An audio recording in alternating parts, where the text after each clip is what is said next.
Installing a SIM card in your iPhone 14 Pro Max sounds straightforward, right? But let's be honest, there's always that underlying fear of messing something up, or worse, breaking something. Let's tackle this together, step by step.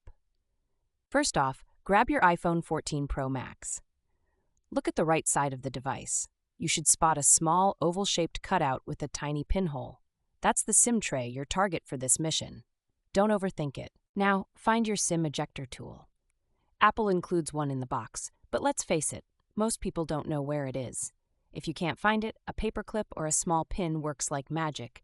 Just make sure it's not bent. Straighten out your tool and gently insert it into the pinhole on the SIM tray. Here's the trick. Don't stab, don't jab. Push with steady but firm pressure until the tray pops out. It feels more natural than it sounds. Once you've got the tray out, take a close look at its shape. It's designed to match your SIM card perfectly. If you've got the wrong size SIM card, you'll know right away. It just won't fit. Now, place the SIM card into the tray.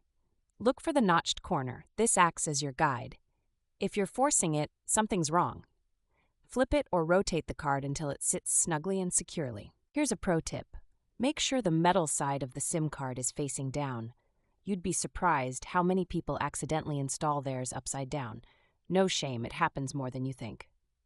Carefully push the SIM tray back into the slot. It should glide smoothly into place without resistance.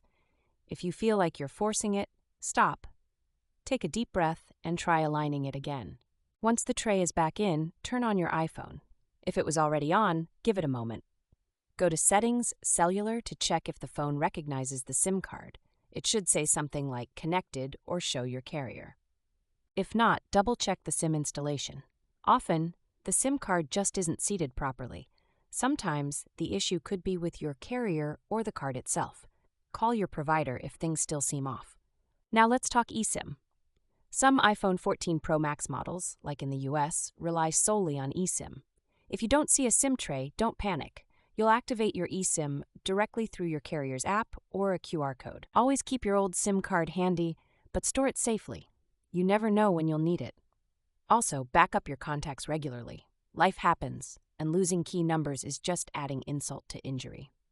Installing the SIM card is just the beginning of your iPhone journey, but it sets the tone. Get this right, and the rest feels like a breeze. And hey, if you followed every step and nailed it, you're officially a tech pro.